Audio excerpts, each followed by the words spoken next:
Well, welcome to tonight's Yakety Yak. I'm Peter Shergold. I'm the Macquarie Group Foundation Professor at the Centre for Social Impact, and I do want to thank the Macquarie Group Foundation not only for supporting the Centre, but for hosting this Yakety Yak tonight. Let me start by acknowledging that we are meeting on the traditional lands of the Gadigal people of the Eora Nation. And I think it's appropriate to do that in particular because of our guest tonight to be interviewed, Michael McLeod. Michael is a Ngarrindjeri Monaro man. He is an extraordinary person. He is, first of all, a very fine painter, an artist who's been exhibited at the National Gallery. He's also a successful entrepreneur. And third, he is a powerful advocate for the potentially liberating force of Indigenous-owned businesses. That's just a small part of it. As we're here tonight, Michael's is an extraordinary narrative of achievement. And to tell that story, I want to welcome Peter Thompson, as always, our Yakety Yak interviewer, and Michael McLeod to share this narrative with us. Please welcome Peter and Michael. I thought we should begin with your business, Message Stick. Just can you explain to us what Message Stick is and does? Quite simply, we're a reseller of telecommunication services and products, and we've kind of refined it down to niche services and products, and we sell into corporates or government agencies or departments that would like to buy off us. So I kind of always thought of us as a mini Telstra or Optus, but I think we're even smaller than that. Who are your customers? Oh, we look at Macquarie Group here, or one of our customers. Am I allowed to say that, actually? Yes, you are. I just thought about that. And, of course, Gilbert and Tobin. And we have, like, IAG. It's quite a... And we're just about to take up Commonwealth Bank. So I have about 80 customers, which are Australia's top corporates. And who do you buy from? A reseller, obviously, it implies that you buy something and sell it. Yes. So I don't have the infrastructure or anything like that enables me to go out and do a Telstra or an Optus. What I can do, though, is go to a wholesaler, communications wholesaler, and buy it off them. So a tier one is basically where I go to. Do you go to various wholesalers? I have the opportunity to do that, and I do. So Macquarie Telecom is my preferred wholesaler at this stage, and as well as a global conferencing service provider that I basically buy off it, brand it Message Stick, and on-sell it to corporates who wish to buy off me. Yeah. Now, how big are you? Give us a sense of the scale. This is no Photoshop here, eh? I'm just thinking, the scale. We're a multi-million-dollar business. 4 people run the business. I'm the CEO. It's been like that for a few years now. 6.5 years of age when I established the business, and doing quite well, yeah. And you've put this together with your business partner, Doug Russell? Yes, who unfortunately can't be here. So. And Doug and you are the main shareholders? Yes, well, I'm the main shareholder. So it's an Indigenous business, and we go down the path of majority-owned Indigenous. Now, I wanted to quote something to you, and that is the vision, you'd be familiar with this, of Message Stick.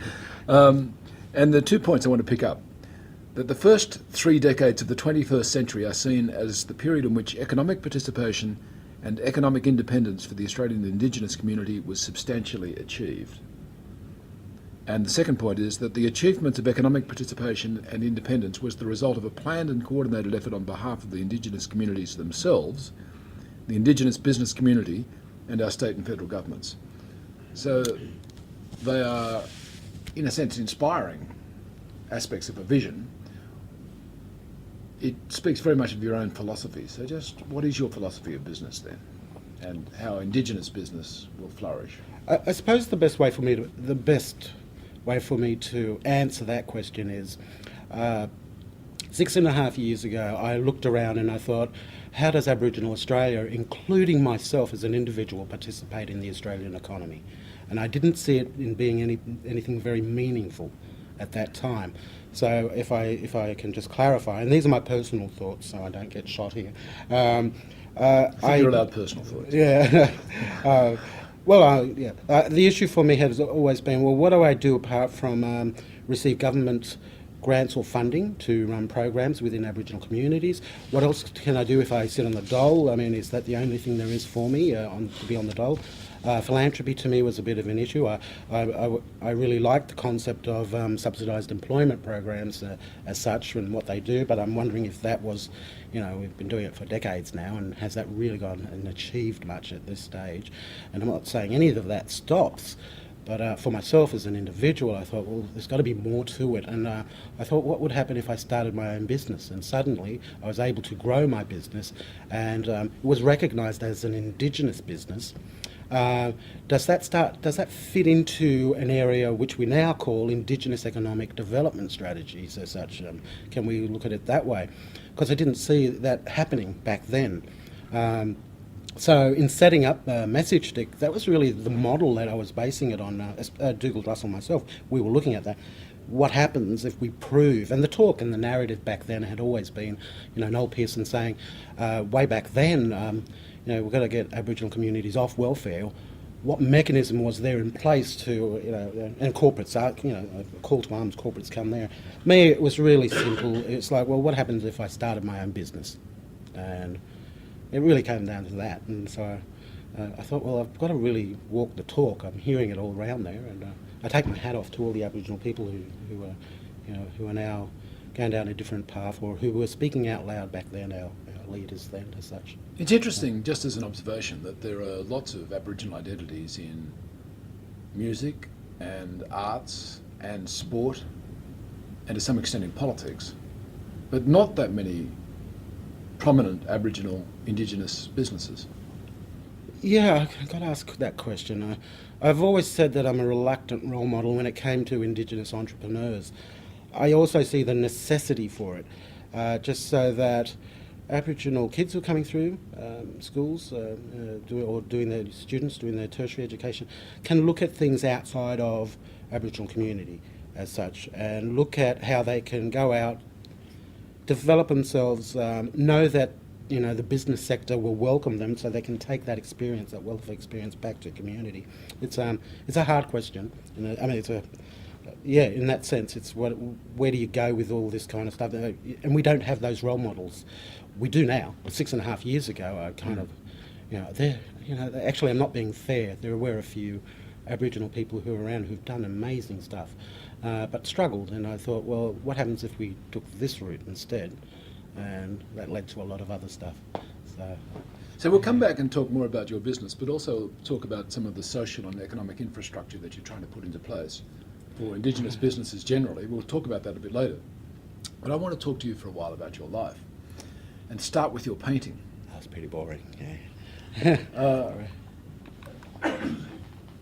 We're about to see some slides of Michael's painting. Can you talk to this, Michael? What are these paintings of? You started painting when you were about 5. Oh yeah, 6 or 7, something like that. Yeah, I remember way back then. One of my foster parents, my foster mother, Marcy. As a kid, I just got this image, this memory of seeing her painting a Christmas tree. We didn't have much money, but the Christmas tree was just amazing to me, and that really led to me painting. And I've always just used it at times when life didn't look too good for me. So you painted as a kid. Did you paint in your early adult years? Right through, yeah, right through. So I'm self-taught. That's the best way. I didn't go and get an art degree or anything like that. I tried. Yeah. But a lot of things got in the way. You did do some training, didn't you? Oh yes. I went to the Eora Centre here when it was at Redfern, and they actually put me up as an honorary art teacher, because I think my art kind of talks for itself. Self-taught. I just did a lot of, and I loved portraits at the time. And you submitted for the Archibald. Oh, about 3 times, I think, yeah. Yeah, it was cool, yeah. It was an experience.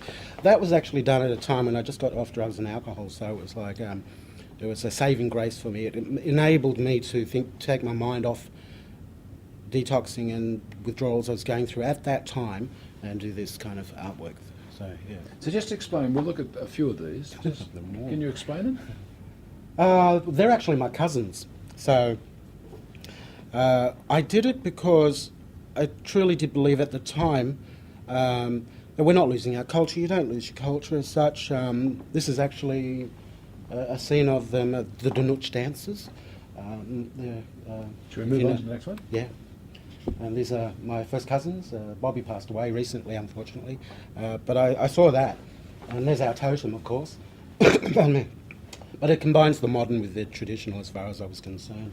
And Darren's in the middle, all dressed up. And I just thought it was it just captured my imagination. The owl is Again, the totem. That's our, snowy barn owl, yeah. So the McLeod family, that's ours.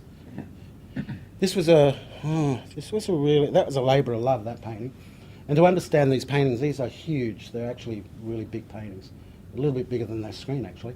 So I saw that bottom section, the chains, and that had a profound impact on me because I thought it wasn't that long ago, 1927, where I saw a photo of that, and I thought, well, in the scheme of things, it's not a long time, and there it is, it's happening. And then I just thought, again, it's not lost, regardless of what we've endured as a people. We haven't lost our culture again, our spirits, our spirituality. It can't be taken because of something as horrific as that. So, yeah. And one of my calmer times, I just thought, yeah. This is bliss, isn't it? Yeah, it was just looking out, and there aren't any white sails on the ocean. And it was just my sense at the time. I was starting to aspire to having dreams of the future, and I just thought the painting itself. I didn't need to have do anything that was topical or anything. It was just basically what you saw. There was just a bit of serenity for myself. Now, you're not painting now. No. Business 6.5 years ago, goddamn Duke, I'll say that. Moment I met Duke, painting went out the window for the moment. But that's not bad, that's not a bad thing.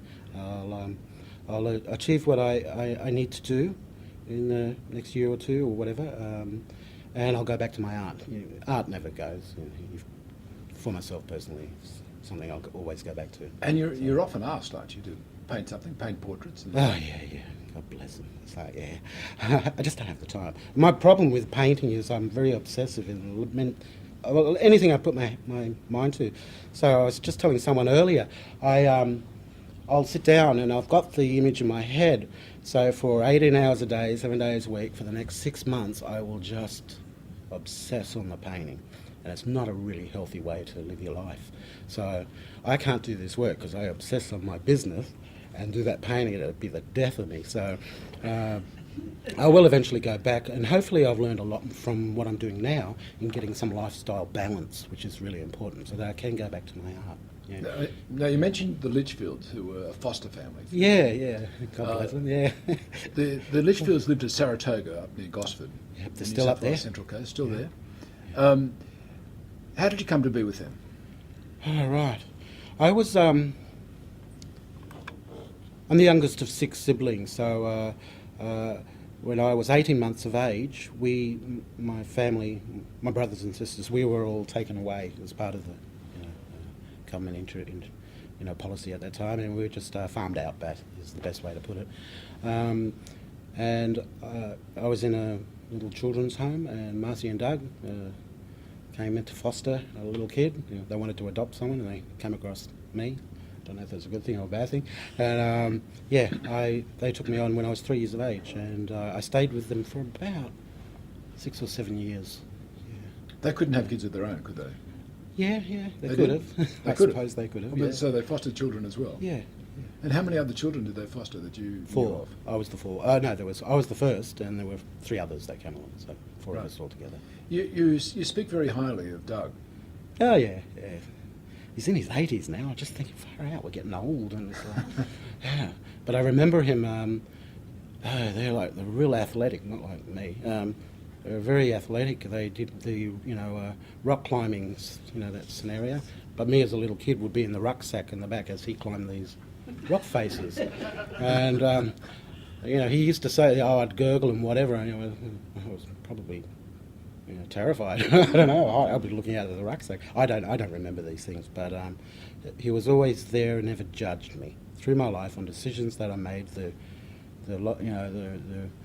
drugs and alcohol that those years. He just loving. He was just a dad as far as I was concerned. Yeah.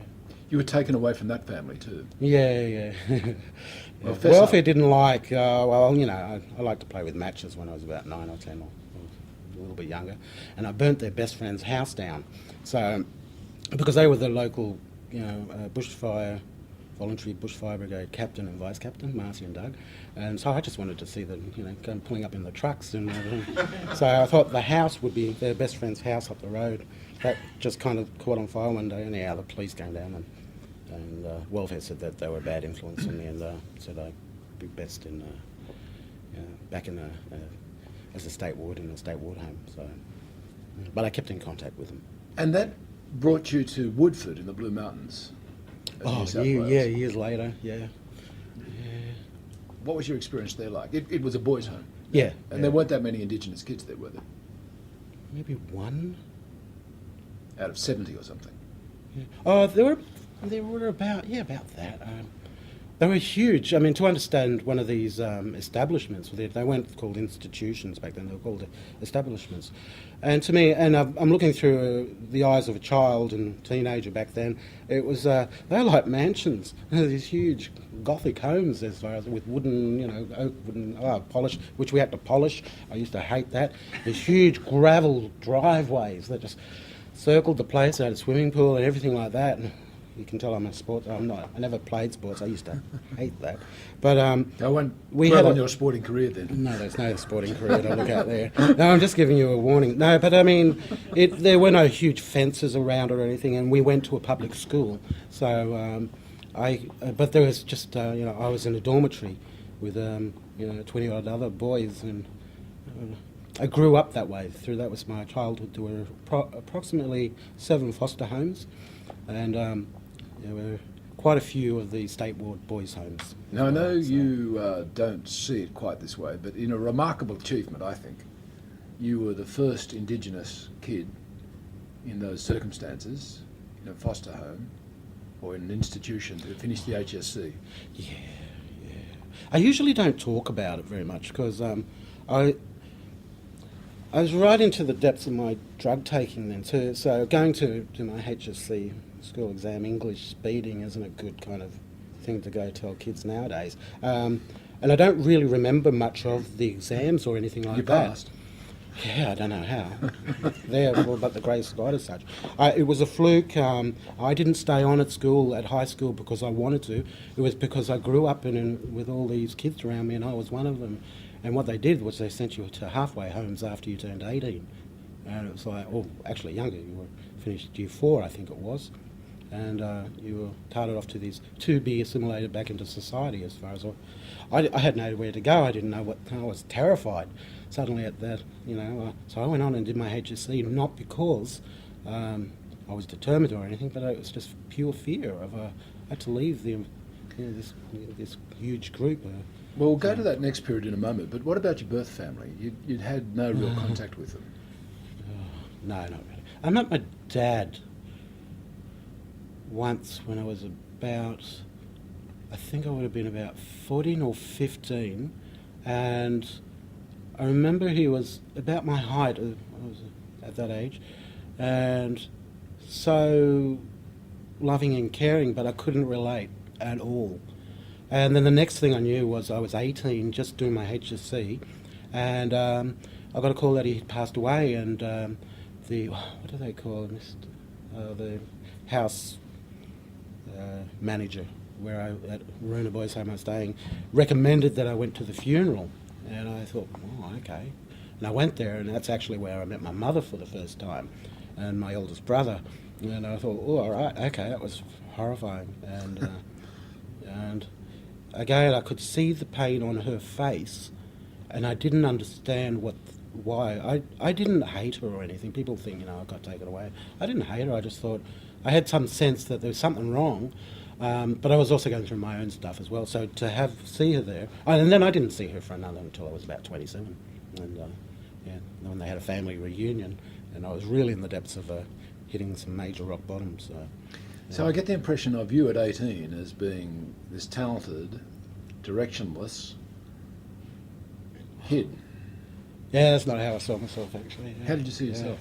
I was really quite fear-ridden, I think would be the best way to put it. Just life. I didn't understand what was going on. I thought I'd done something bad. I grew up thinking that I'd done something bad, and that's how I thought it.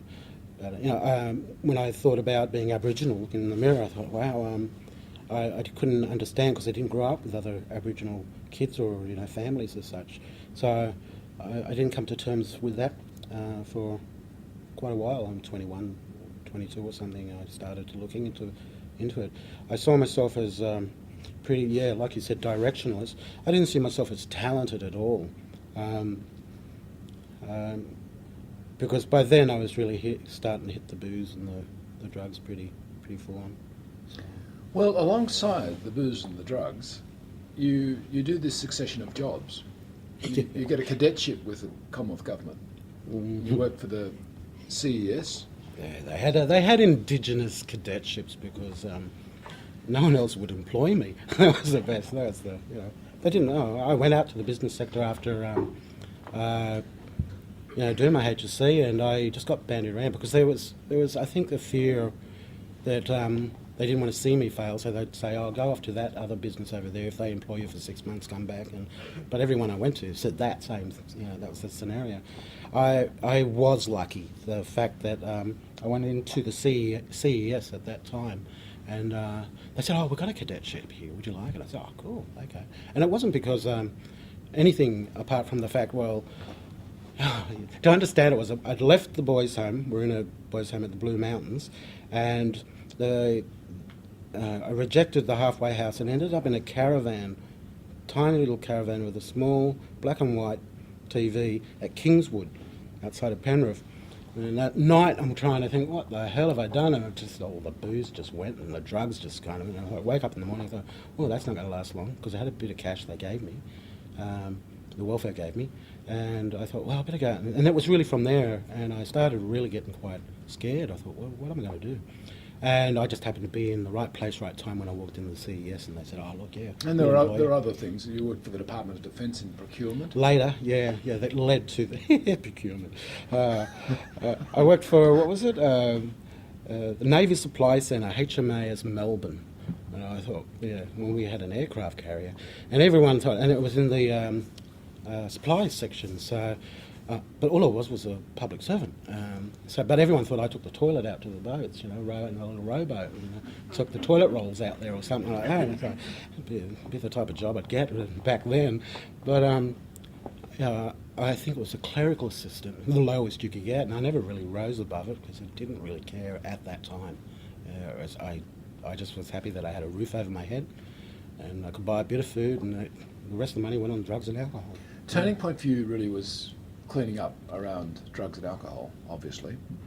And that really began with a virtually chance meeting with a doctor in Redfern, where you've been living at Central Station. Kind of. I was 27, I just met my family, my brothers and sisters, and what was left, the remainder of us. And then I hit a major rock bottom a few weeks after, and ended up homeless, derelict in the parks here. And when I say that, people say, oh, you just lived on the street. And I'll just clarify this. It wasn't like that. It was on people's lounges, people who were in the same situation, who was just so stuffed up, like, I was going to swear then, but they had like a squat or something, and I'd go and sleep wherever. And then during the day, we just meandered around. And what it was, we just tried to get as much money as we could together to get, to get money to get drugs or whatever, and the quality of the drugs got lesser and less over the. It was about 3 years doing that, living like that. So my introduction to my first detox was actually when I was about 31. And how did that happen? That was where, who was it? An old friend of mine. Again, just one of those people, Aboriginal fella. I used to call him the Bunjalung warrior, Matthew. Yeah, passed away later on, a few years later. But he never judged me or anything like that as well. He'd see me, he'd give me a few bucks, or he'd take me to go and get a coffee or some food over the years when he'd see me.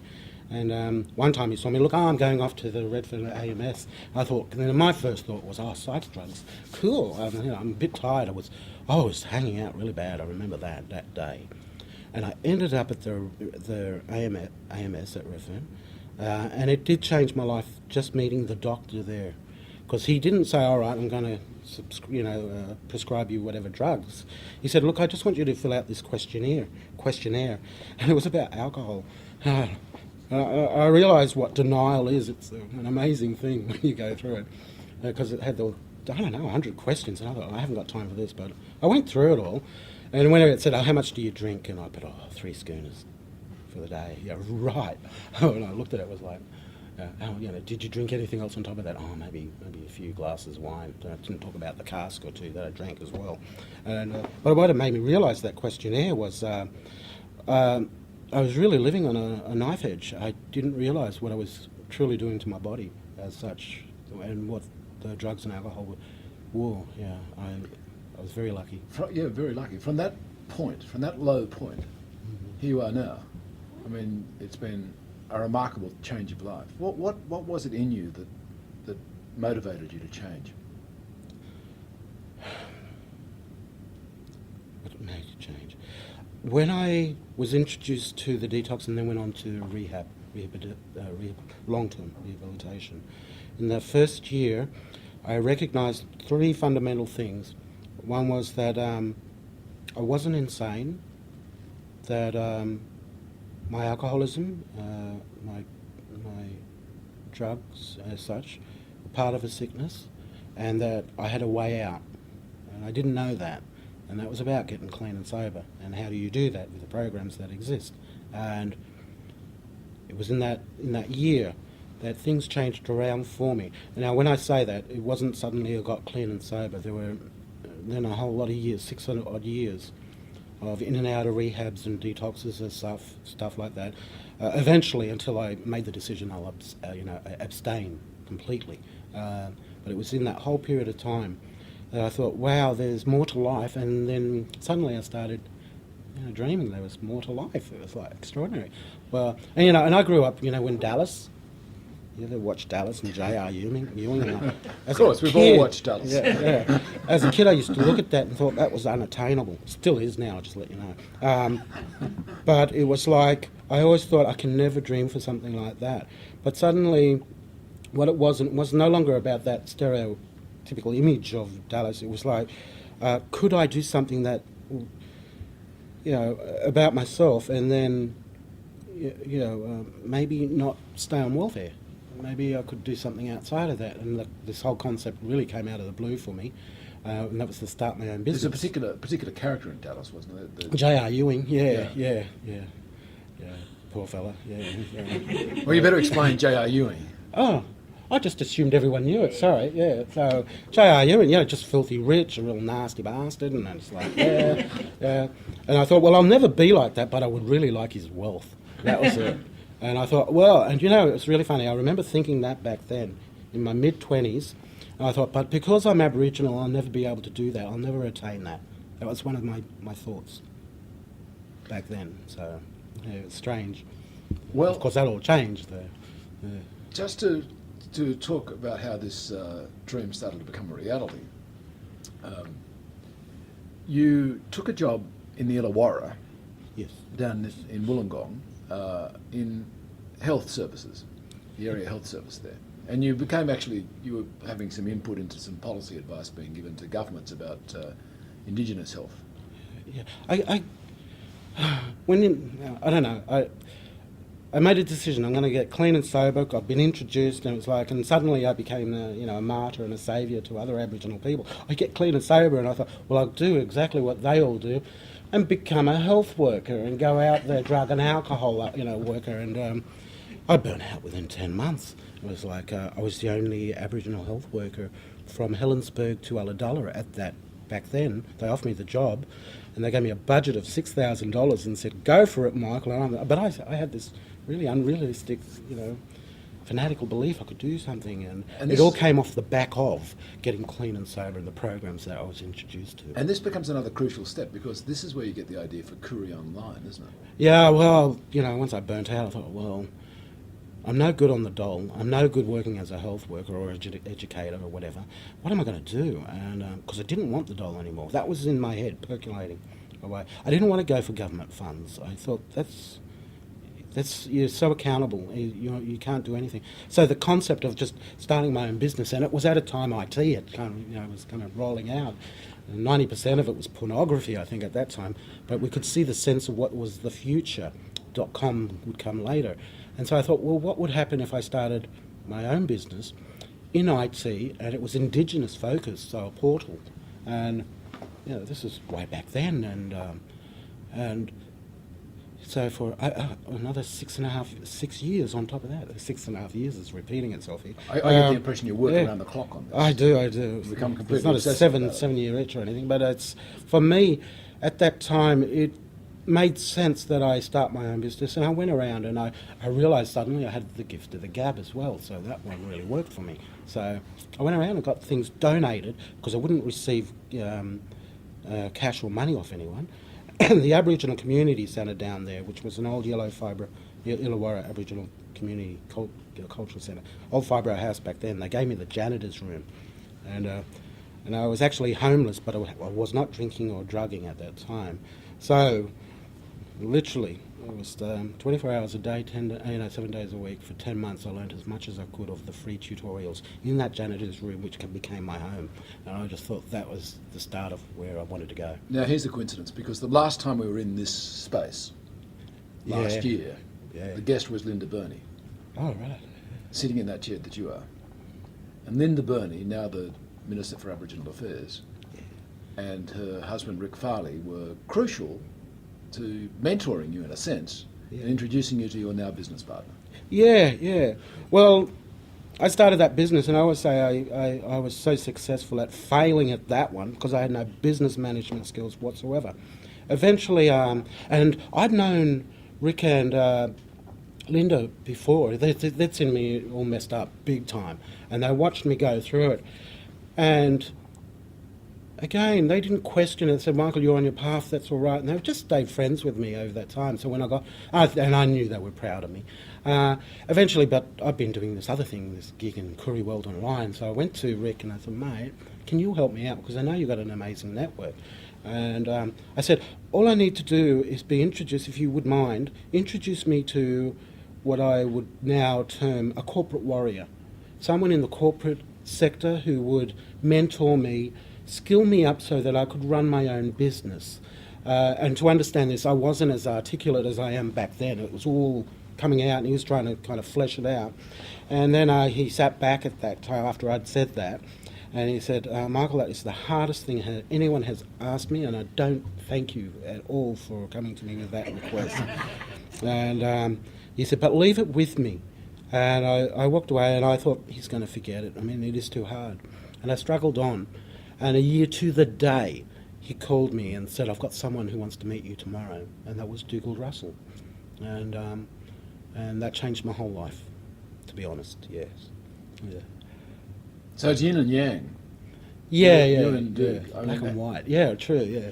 How do you work together in this team? I would say he's consummate strategist. He is a corporate warrior. He's genuine and sincere. And I always say this, he's always gentle with me, because I had attitude back then when he was trying to say things which were really important about running a business. But I learnt very early on to listen to what he said and shut my mouth. That was the first thing. I tried to run a business and I'd failed. And so when he said, "Let me try, let's look at it and let me skill you up," I did. I shut my mouth and I listened to what he had to say. I do that to this day. I we went into meetings together. I remember the first few meetings. I went in to see Danny Gilbert, actually. And that terrified me, actually. I remember it. Because I'd never been in a skyscraping, one of those big, tall buildings, skyscrapers. And we walked out into Danny's floor, and Gilbert and Tobin, it's all marble, and there's glass, and there's this view of it. And I'm just thinking, Dallas. Wow. And then Danny come out, and to me, I'm looking up at this guy, this is my vision, this is how I viewed it. This was like a lord who walked out. I was going to shake my hand, he was just like, hey, how are you, Michael? I was like, oh. But me, I was so humbled by that experience. That first one, it actually kept me grounded. And so Doug, he walked me through. And as I always said, please be gentle with me, that kind of stuff. It's like, and he was. So he started the journey with me, and he took on a huge part, a huge role, so that I could watch and listen and learn. I now do the majority of that, and he kind of sits back a little bit now. I would say, to be honest, there is no message stick if Doug's not there. There's no message stick if I'm not there. The two of us worked so well together. That's it. That's message stick is actually the both of us. And now, going back to the vision that we started with, you've got more than a vision, you've got a plan that you're putting into place, along with others, and you call it 3 pillars. Yes. Just explain what these pillars are. Okay. I'll try and explain it this way.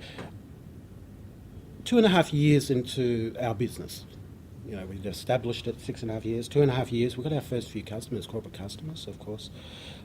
And we thought, wow, this is it wasn't big money. It was like we actually had salaries suddenly after 2 years. It was quite extraordinary. And we were so proud of it, but we thought what we'd learnt from our travels by that stage was corporate Australia were listening to what I was saying. My whole mantra had been, I don't want a handout. I don't need charity. I just need the opportunity to do business. That's as simple as it gets. So don't send me off to your Indigenous foundation. Sorry, it's great. It was a Macquarie group, cool. Don't send me off there. Send me off to your procurement people or to your IT people, and let me, if I get that introduction, that's good. I need to be there.